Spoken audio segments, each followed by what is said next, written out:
In today's episode of Fast Fridays, I'm going to be showing you how to put text on top of anything in Davinci Resolve the fastest, easiest way. Just the basics today. I have other videos if you're looking to get more in-depth into text.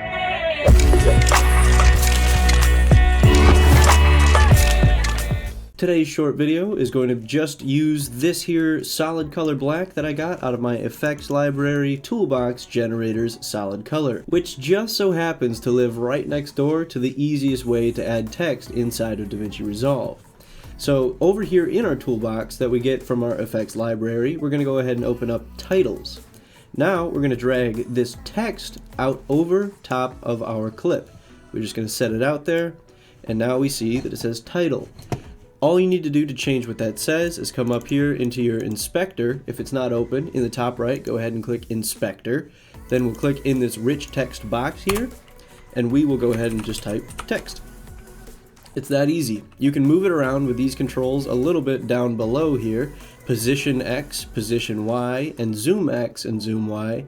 Automatically these will be linked, but if you want them unlinked, so this is linked.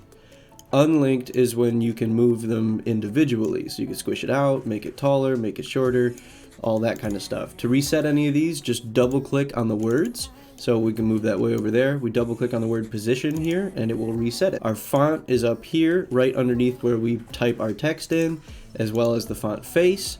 The color, you can pick any color that exists right here. We've got size. Tracking is the space between your letters. We'll reset that. Line spacing is the distance between your lines if you have multiple lines.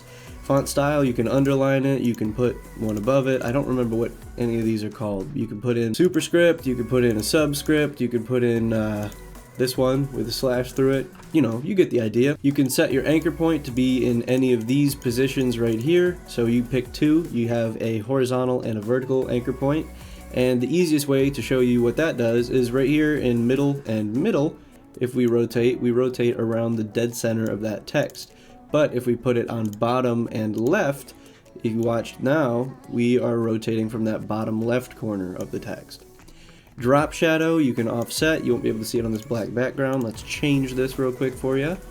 So we'll get that over to white. Press OK. Oh, there we go. White, press OK. And now that green looks horrible, so we'll make that black on there. And then our drop shadow, bring that in a little closer, bring it down a little bit. You can move it about as far away as you want. You can change that blur to make it more, less. You can change the opacity so it can be more or less see-through. Stroke just makes a line around the outside of each line on your letters. So we'll do a red stroke here so you can see what I'm talking about. So a thin stroke just puts a thin red outline around those letters, and a thick stroke is going to completely just overtake them unless we make our text size a lot bigger. So we'll reset these. And last here on our list of basic text effects, we're going to be going ahead and working with our background here.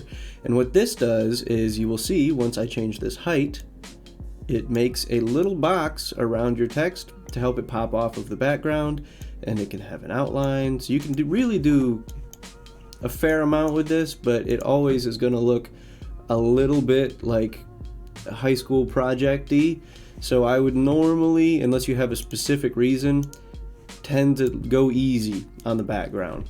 If you like what I do here on this channel and you want to help support it, make sure that you've subscribed to the channel. And if you yourself are using these videos to make YouTube videos, go ahead and check out in the description down below. I have a link to Tubebuddy. Tubebuddy is a great tool with a lot of SEO stuff, keyword research. They have like ratings for how you might rank based on your channel for certain keywords. They have just a whole bunch of different tools for YouTube channels to utilize. So I would highly recommend you go down there and check them out. And up until you have 1,000 subs, you get it for half off, which is pretty sweet. So check out that link in the description down below. It helps support the channel. It doesn't cost you anything extra. It is, I think, $5 a month if you have fewer than 1,000 subs. So go check that out because it is a really cool tool, and I will see you in the next video.